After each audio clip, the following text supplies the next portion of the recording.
ಮೇಷರಾಶಿಯವರಿಗೆ September ತಿಂಗಳಲ್ಲಿ ಆಗ್ತಕ್ಕಂತಹ ಈ ಒಂದು ಬದಲಾವಣೆ ನಿಮ್ಮ ಜೀವನವನ್ನೇ ಬದಲಿಸುವ ಶಕ್ತಿಯನ್ನ ಹೊಂದಿದೆ. ನಿಮ್ಮ ಉದ್ಯೋಗ, ಹಣಕಾಸು, ಪ್ರೀತಿ, ಮದುವೆ, ಯಾವ ಕ್ಷೇತ್ರದಲ್ಲಿ ನಿಮಗೆ ಅದೃಷ್ಟ ಅನ್ನೋದು ಬರುತ್ತೆ, ಈ ಮೂರು ವಿಚಾರಗಳ ಬಗ್ಗೆ ನೀವು ತುಂಬಾ ಎಚ್ಚರಿಕೆಯಿಂದ ಇರಬೇಕು, ಇಲ್ಲ ಸಂಕಷ್ಟವನ್ನ ಎದುರಿಸಬಹುದು. ಇದರ ಕುರಿತಾಗಿ ಸಂಪೂರ್ಣ ಮಾಹಿತಿಯನ್ನ ಮೇಷರಾಶಿಯವರಿಗೆ ತಿಳಿಸ್ಕೊಡ್ತಾ ಇದ್ದೇನೆ. ಮೊದಲನೇ ಸಾರಿ ನಮ್ಮ ಚಾನೆಲ್ಗೆ ಬಂದಿರುವಂತವರು, ಸಬ್ಸ್ಕ್ರೈಬ್ ಮಾಡದೆ ವಿಡಿಯೋವನ್ನ ನೋಡ್ತಾ ಇರುವಂತವರು ದಯವಿಟ್ಟು ಸಬ್ಸ್ಕ್ರೈಬ್ ಮಾಡಿಕೊಂಡು ಪಕ್ಕದಲ್ಲಿರುವಂತಹ ಬೆಲ್ ಐಕಾನ್ ಕೂಡ ಕ್ಲಿಕ್ ಮಾಡ್ಕೊಳ್ಳಿ. ವಿಡಿಯೋ ನೋಡ್ತಾ ಇರುವ ಪ್ರತಿಯೊಬ್ಬರು ಕೂಡ ಜೈ ಶ್ರೀರಾಮ್ ಅಂತ ಹೇಳಿ ಕಮೆಂಟ್ ಮಾಡೋದನ್ನ ಮರಿಬೇಡಿ. ನಿಮ್ಮ ಜೀವನದಲ್ಲಿ ಪ್ರೀತಿ ಪ್ರೇಮ ವಿಚಾರಗಳಲ್ಲಿ, ದಾಂಪತ್ಯ ಜೀವನದಲ್ಲಿ ತೊಂದರೆಗಳಾಗ್ತಾ ಇತ್ತು ಅಂದ್ರೆ, ನಿಮ್ಮ ಕೆಲಸಗಳಲ್ಲಿ ಅಡೆತಡೆಗಳಾಗ್ತಾ ಇತ್ತು ಅಂದ್ರೆ ನೇರವಾಗಿ ಬಂದು ಭೇಟಿ ಮಾಡಿ, ಅಥವಾ ನಿಮ್ಮ ಸ್ಕ್ರೀನ್ ಮೇಲೆ ಕಾಣ್ತಿರುವ ನಂಬರ್ಗೆ ವಾಟ್ಸ್ಆಪ್ ಮಾಡುವ ಮುಖಾಂತರದಲ್ಲಿ ನೀವು ಆನ್ಲೈನ್ ಮುಖಾಂತರ ಕೂಡ ನಮ್ಮನ್ನ ಸಂಪರ್ಕಿಸಬಹುದು. ನಿಮ್ಮ ಜನ್ಮ ಜಾತಕವನ್ನ ನೋಡಿ ಒಂದು ಪರಿಶೀಲನೆಯನ್ನ ಮಾಡಿ ನಿಮಗೆ ಸೂಕ್ತವಾಗಿರ್ತಕ್ಕಂತಹ ಮಾರ್ಗದರ್ಶನ ಜೊತೆಗೆ ಯಾವ ದಾರಿಯಲ್ಲಿ ಹೋದ್ರೆ ನಿಮಗೆ ಸಕ್ಸಸ್ ಆಗುತ್ತೆ ಎಲ್ಲವನ್ನ ಕೂಡ ಪರಿಪೂರ್ಣವಾಗಿ ನಾನು ತಿಳಿಸ್ಕೊಡ್ತೇನೆ. ಹಾಗೆ ಈ ಮೇಷರಾಶಿಗೆ ಇರತಕ್ಕಂತಹ ಗ್ರಹಗತಿಗಳ ಬದಲಾವಣೆಯಿಂದ ಆಗ್ತಕ್ಕಂತಹ ಬದಲಾವಣೆ ಅವರ ಜೀವನದಲ್ಲಿ ಹೇಗಿರುತ್ತೆ, ಯಾವ್ಯಾವ ಗ್ರಹಗತಿಗಳು ಯಾವ್ಯಾವ ಮನೆಗೆ ಹೋಗುತ್ತೆ, ಇದರಿಂದ ನಿಮ್ಮ ರಾಶಿಗೆ ಏನೇನು ಬದಲಾವಣೆ ಆಗುತ್ತೆ ಅಂತ ಹೇಳಿ ಪರಿಪೂರ್ಣವಾಗಿ ತಿಳಿಸ್ಕೊಡ್ತೇನೆ.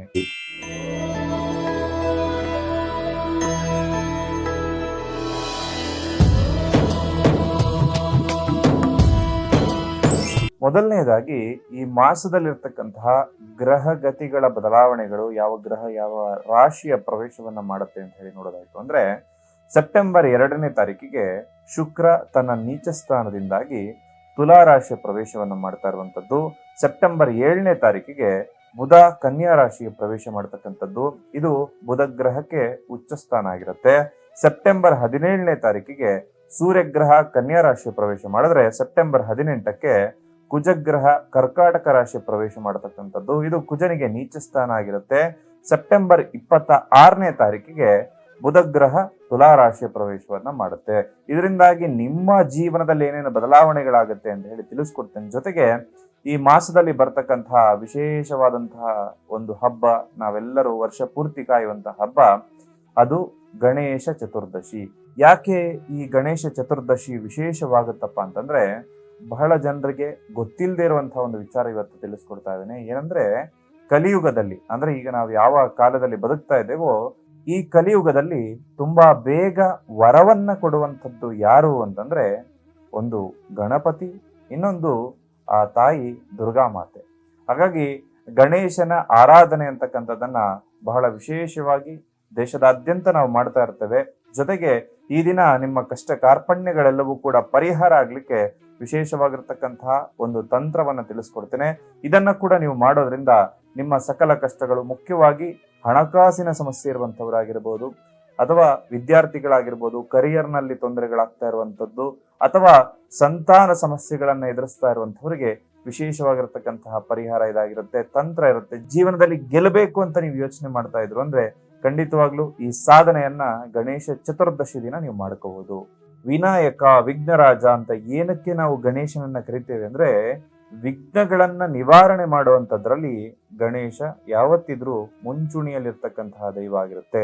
ಹಾಗೆ ಸೆಪ್ಟೆಂಬರ್ 14ನೇ ತಾರೀಕಿಗೆ ನೀವೆಲ್ಲರೂ ಕಾಯ್ತಾ ಇರುವಂತಹ ಗಣೇಶ ಚತುರ್ದಶಿ ದಿನ ಆಗಿರುತ್ತೆ.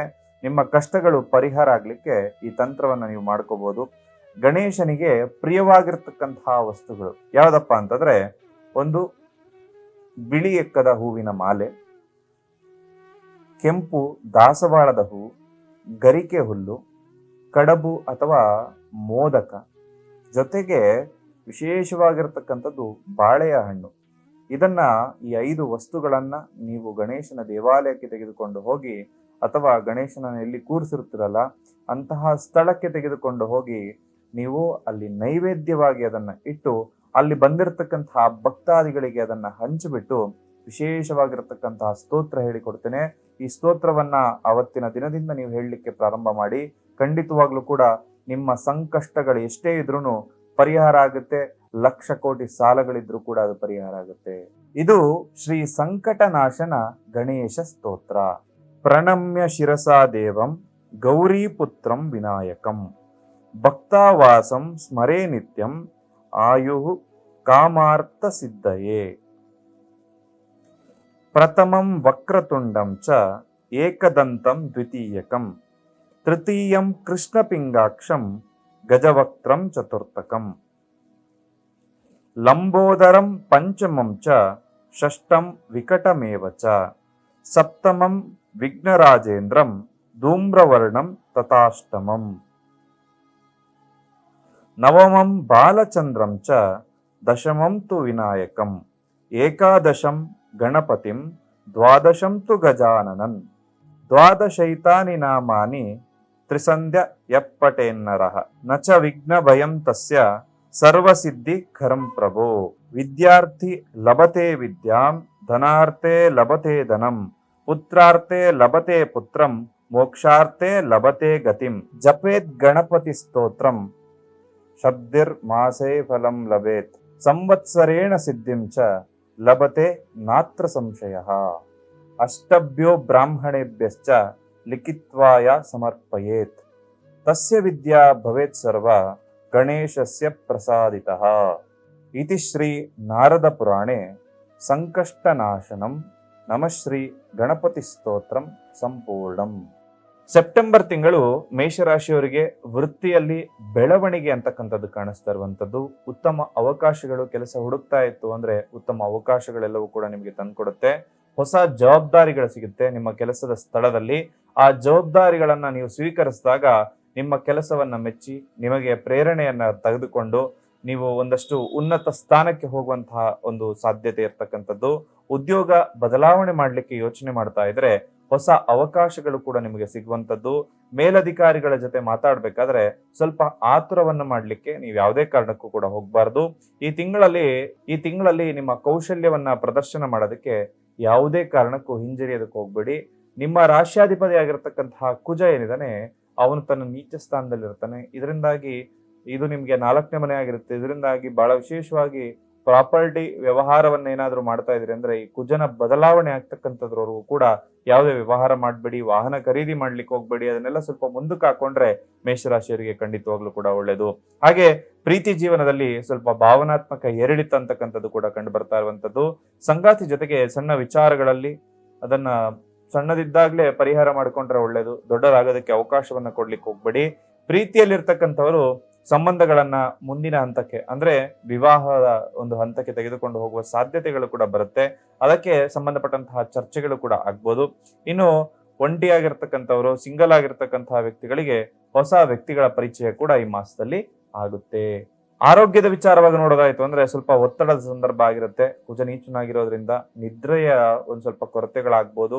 ದೈಹಿಕ ದಣಿವು ಅಂತಕ್ಕಂಥದ್ದು ಕಂಡು ಬರ್ತಾ ಇದೆ. ಹಾಗೆ ಕೆಲಸದ ಒತ್ತಡದಿಂದಾಗಿ ನಿಮ್ಮ ದಿನಚರಿ ಏನಿದೆಯಲ್ಲ ಸ್ವಲ್ಪ ಅಸ್ತವ್ಯಸ್ತ ಆಗದೆ ಇರೋ ತರ ನೀವು ನೋಡ್ಕೊಳ್ಬೇಕಾಗತ್ತೆ. ಹಾಗೆ ನಿಯಮಿತವಾಗಿರ್ತಕ್ಕಂತಹ ಒಂದು ವ್ಯಾಯಾಮ, ಸಾಕಷ್ಟು ನೀರನ್ನು ಕುಡಿತಕ್ಕಂಥದ್ದು, ಸಮಯಕ್ಕೆ ಸರಿಯಾದ ಆಹಾರ ಸೇವನೆಯನ್ನ ಕೂಡ ಮೇಷರಾಶಿಯವರು ಮಾಡಿಕೊಂಡ್ರೆ ಅವರಿಗೆ ಆರೋಗ್ಯದ ವಿಚಾರದಲ್ಲಿ ಉತ್ತಮ ಪ್ರಗತಿಯನ್ನ ಕಂಡ್ಕೋಬಹುದು. ಇನ್ನು ಕುಟುಂಬ ಜೀವನದಲ್ಲಿ ನಿಮ್ಮ ಮಾತಿಗೆ ಸ್ವಲ್ಪ ಮಹತ್ವ ಅಂತಕ್ಕಂಥದ್ದು ಸಿಗ್ತಕ್ಕಂಥದ್ದಾಗತ್ತೆ. ಆದ್ರೆ ಕೆಲವೊಂದ್ಸರಿ ನೀವು ನೇರವಾಗಿ ಮಾತಾಡತಕ್ಕಂಥದ್ದು ಕೆಲವೊಮ್ಮೆ ತಪ್ಪಾಗಿ ಅರ್ಥ ಮಾಡ್ಕೊಳ್ಳುವಂತಹ ಸಾಧ್ಯತೆಗಳು ಬರುತ್ತೆ. ಇದರಿಂದಾಗಿ ಕುಟುಂಬದ ಹಿರಿಯರು ಯಾರೇ ಇದ್ರೂ ಕೂಡ ಅವ್ರ ಜೊತೆ ಉತ್ತಮವಾಗಿರ್ತಕ್ಕಂತಹ ಮಾತನ್ನ ಇಟ್ಕೊಳ್ಳಿ. ಖಂಡಿತವಾಗ್ಲೂ ಕಠೋರವಾಗಿ ಮಾತಾಡ್ತಕ್ಕಂಥದ್ದನ್ನ ಆದಷ್ಟು ಅವಾಯ್ಡ್ ಮಾಡ್ಕೊಳ್ಳಿ. ಹಾಗೆ ಹಳೆಯ ಮನಸ್ತಾಪಗಳನ್ನ ಪರಿಹರಿಸೋದಕ್ಕೆ ಸೆಪ್ಟೆಂಬರ್ ನಿಮಗೆ ಉತ್ತಮ ಸಂದರ್ಭ ಆಗಿರುತ್ತೆ. ಇನ್ನು ಹಣಕಾಸಿನ ವಿಚಾರ ಹೇಗಿರುತ್ತಪ್ಪ ಅಂತ ನೋಡೋದಾಯ್ತು ಅಂದ್ರೆ ಆದಾಯದಲ್ಲಿ ಹೊಸ ಅವಕಾಶಗಳ ಜೊತೆಯಲ್ಲಿ ಅನಿರೀಕ್ಷಿತ ಖರ್ಚುಗಳು ಕೂಡ ಕಂಡು ಬರ್ತಾ ಇರ್ತಕ್ಕಂಥದ್ದು. ಜೊತೆಗೆ ನೀವು ಉಳಿತಾಯ ಮಾಡ್ಲಿಕ್ಕೆ ಸ್ವಲ್ಪ ಆದ್ಯತೆಯನ್ನ ಕೊಟ್ಟಾಗ ದೊಡ್ಡ ಹೂಡಿಕೆ ಅಥವಾ ಒಂದು ಸಾಲದ ಹೊರೆಯಿಂದ ನೀವು ಹೊರಬರೋದಕ್ಕೆ ಈ ತಿಂಗಳು ಸ್ವಲ್ಪ ಆತುರದ ನಿರ್ಧಾರವನ್ನು ತೆಗೆದುಕೊಳ್ಳಿಕ್ಕೆ ಹೋಗ್ಬೇಡಿ. ಹೆಚ್ಚುವರಿ ಆದಾಯ ಸಿಗುತ್ತೆ ಅಂತ ಹೇಳಿ ಆಸೆ ಪಟ್ಟು ಯಾವುದೇ ಒಂದು ದುಡುಕಿನ ನಿರ್ಧಾರ ತಗೊಳ್ಳೋದಕ್ಕೆ ಹೋಗ್ಬೇಡಿ. ಹೊಸ ಅವಕಾಶಗಳು ಬರುತ್ತೆ. ಯಾವ್ದಾದ್ರು ಈಗ 1 ಲಕ್ಷ ಒಂದು ತಿಂಗಳಲ್ಲಿ ಡಬಲ್ ಆಗುತ್ತೆ ಅಂದ್ರೆ ಅದು ಆ ತರದಕ್ಕೆಲ್ಲ ಸ್ಕೀಮಿಗೆ ದುಡ್ಡು ಹಾಕೋದಕ್ಕೆ ಹೋಗ್ಬೇಡಿ. ಮೋಸ ಆಗೋ ಸಾಧ್ಯತೆ ಹೆಚ್ಚಿರುತ್ತೆ. ಇನ್ನು ವಿದ್ಯಾರ್ಥಿಗಳಿಗೆ ಈ ತಿಂಗಳು ಏಕಾಗ್ರತೆ ಅಂತಕ್ಕಂಥದ್ದು ಮತ್ತು ನಿರಂತರದ ಪರಿಶ್ರಮದ ಅಗತ್ಯ ಅನ್ನೋದಿರುತ್ತೆ. ಫಲಿತಾಂಶ ಪಡೆಯುವಂತಹ ಸಂದರ್ಭ ಹೇಗಿತ್ತು ಅಂದ್ರೆ ಸ್ಪರ್ಧಾತ್ಮಕ ಪರೀಕ್ಷೆಗಳಿಗೆ ನೀವು ಪ್ರಯತ್ನ ಪಡ್ತಾ ಇರುವಂತವರಿಗೆ ಸಮಯ ಚೆನ್ನಾಗಿರುತ್ತೆ. ಒಂದೇ ದಿನ ಓದಿ ನಾನು ಪರೀಕ್ಷೆ ಬರಿತೀನಿ ಅಂತ ಯೋಚನೆ ಮಾಡ್ತಾ ಇದ್ರೆ ಖಂಡಿತವಾಗ್ಲೂ ಅದನ್ನ ಅವಾಯ್ಡ್ ಮಾಡ್ಕೊಳ್ಳಿ. ಪ್ರತಿದಿನ ಪ್ರತಿ ಕ್ಷಣವೂ ಕೂಡ ನೀವು ನಿಮ್ಮ ವಿದ್ಯೆ ಕಡೆ ಗಮನ ಕೊಟ್ಟಾಗ ಖಂಡಿತವಾಗ್ಲೂ ಅಭಿವೃದ್ಧಿ ಅನ್ನೋದಾಗುತ್ತೆ. ಅಧ್ಯಯನಕ್ಕೆ ಹೆಚ್ಚಿನ ಒಂದು ಪ್ರಾಮುಖ್ಯತೆಯನ್ನು ನೀವು ಕೊಡಬೇಕಾಗತ್ತೆ. ಇನ್ನು ವಿವಾಹ ಆಗಬೇಕು ಅಂತ ಯೋಚನೆ ಮಾಡ್ತಾ ಇರುವ ಮೇಷರಾಶಿಯವರಿಗೆ ಸೆಪ್ಟೆಂಬರ್ ತಿಂಗಳಲ್ಲಿ ವಿವಾಹ ಸಂಬಂಧಿತ ಮಾತುಕತೆಗಳಾಗ್ಬೋದು. ಮುಂದುವರಿಯುವ ಸಾಧ್ಯತೆ ಇರುತ್ತೆ. ಅರ್ಧಕ್ಕೆ ನಿಂತಿದೆ. ಯಾಕಂದ್ರೆ ಆಷಾಢ ಇತ್ತು, ಮಾತುಕತೆ ಅರ್ಧಕ್ಕೆ ನಿಂತಿತ್ತು ಅಂದ್ರೆ ಸೆಪ್ಟೆಂಬರ್ ಅಲ್ಲಿ ಅದೆಲ್ಲವೂ ಕೂಡ ಕಂಟಿನ್ಯೂ ಆಗ್ತಾ ಬರುತ್ತೆ. ಹಾಗೆ ಈ ಒಂದು ಪ್ರೀತಿಯಲ್ಲಿ ಇರ್ತಕ್ಕಂಥವರು ವಿವಾಹದ ಬಗ್ಗೆ ಯೋಚನೆ ಮಾಡ್ತಾ ಇದ್ರೆ, ಕುಟುಂಬದ ಬಗ್ಗೆ ಒಂದಷ್ಟು ಮಾತಾಡಬೇಕು ಅಂತ ಯೋಚನೆ ಮಾಡ್ತಾ ಇದ್ರೆ, ಇದು ಸೂಕ್ತವಾಗಿರತಕ್ಕಂತಹ ಸಂದರ್ಭ ಕೂಡ ಆಗಿರುತ್ತೆ. ಕುಜ ನೀಚ ಸ್ಥಾನಕ್ಕೆ ಹೋಗ್ತಾ ಇರೋದ್ರಿಂದ ಸ್ವಲ್ಪ ವಾಹನ ಚಲಾವಣೆ ಮಾಡ್ಬೇಕಾದ್ರೆ ಎಚ್ಚರಿಕೆಯಿಂದ ಇರಬೇಕು. ಯಾಕಂದ್ರೆ ಕುಜ ಅಂದ ಕೂಡಲೇ ಅದು ರಕ್ತಕ್ಕೆ ಕಾರಕತ್ವವನ್ನು ವಹಿಸುತ್ತೆ. ಸರ್ಜರಿಗಳಿತ್ತು ಅಂದ್ರೆ ಅವಾಯ್ಡ್ ಮಾಡ್ಕೊಳ್ಳಿ. ಅದನ್ನ ಸೆಪ್ಟೆಂಬರ್ ತಿಂಗಳು ಬಿಟ್ಟು ಮುಂದೆ ಹಾಕೊಂಡ್ರೆ ತುಂಬಾ ಒಳ್ಳೇದು. ಇಲ್ಲ ಸುಮ್ಮನೆ ನೀವೇ ಒಂದು ತಪ್ಪು ನಿರ್ಧಾರವನ್ನು ತೆಗೆದುಕೊಂಡು ಓವರ್ ಸ್ಪೀಡಿಂಗ್ ಆಗಿರ್ತಕ್ಕಂತಹ ಗಾಡಿಯನ್ನ ಓಡಿಸ್ಕೊಂಡು ಸ್ವಲ್ಪ ಸಮಯಕ್ಕೆ ಸರಿಯಾದ ರೀತಿಗೆ ಹೋಗ್ಬೇಕು ಅಂತ ಹೇಳಿತ್ತು ಅಂದ್ರೆ ಬೇಗ ಹೊರಡ್ತಕ್ಕಂತಹ ಒಂದು ಪ್ರವೃತ್ತಿಯನ್ನ ನೀವು ರೂಢಿಸ್ಕೊಳ್ಳಿ. ಖಂಡಿತವಾಗ್ಲೂ ಕೂಡ ಶುಭವಾಗುತ್ತೆ. ಈ ಎಲ್ಲಾ ಸಮಸ್ಯೆಗಳ ಪರಿಹಾರ ಆಗ್ಲಿಕ್ಕೆ ಕೆಂಪು ಬಣ್ಣದ ವಸ್ತ್ರವನ್ನ ದಾನ ಮಾಡ್ಕೊಳ್ಳಿ. ಹಾಗೆ ಹಸುಗಳಿಗೆ ತಿನ್ನೋದಕ್ಕೆ ಆಹಾರವನ್ನ ಕೊಡುವಂಥದ್ದು ಅತ್ಯಂತ ಶುಭ ಆಗಿರುತ್ತೆ. ಸೂರ್ಯನಿಗೆ ಅರ್ಘ್ಯವನ್ನ ಕೊಡ್ತಕ್ಕಂಥದ್ದು ಕೂಡ ನಿಮಗೆ ಶ್ರೇಷ್ಠವಾಗಿರ್ತಕ್ಕಂತಹ ಒಂದು ಪರಿಹಾರ ಆಗಿರುತ್ತೆ. ಪ್ರತಿದಿನ ಒಂದು 10 ನಿಮಿಷಗಳ ಕಾಲ ಆದ್ರೂ ಕೂಡ ಧ್ಯಾನವನ್ನ ಮಾಡ್ಕೊಳ್ಳಿ. ಆಂಜನೇಯ ಸ್ವಾಮಿ ದೇವಾಲಯಕ್ಕೆ ಮಂಗಳವಾರ ಹೋಗ್ಬಿಟ್ಟು ಬನ್ನಿ, ಖಂಡಿತವಾಗ್ಲೂ ಶುಭವಾಗುತ್ತೆ. ಹಾಗೆ ವಿಡಿಯೋವನ್ನ ನೋಡ್ತಾ ಇರುವ ಪ್ರತಿಯೊಬ್ಬರು ಕೂಡ ಜೈ ಶ್ರೀರಾಮ್ ಅಂತ ಹೇಳಿ ಕಮೆಂಟ್ ಹಾಕೋದನ್ನ ಮರಿಬೇಡಿ. ನೀವು ಅಂದುಕೊಂಡಿರ್ತಕ್ಕಂತಹ ಕೆಲಸ ಕಾರ್ಯಗಳೆಲ್ಲವೂ ಕೂಡ ಈಡೇರ್ಲಿ. ಆ ಭಗವಂತನ ಅನುಗ್ರಹ ಸಂಪೂರ್ಣವಾಗಿ ನಿಮ್ಮ ಮೇಲೆ ಇರಲಿ ಅಂತ ಹೇಳಿ ಆಶಿಸ್ತಾ ಸರ್ವೇ ಜನ ಸುಖಿನೋ ಭವಂತು.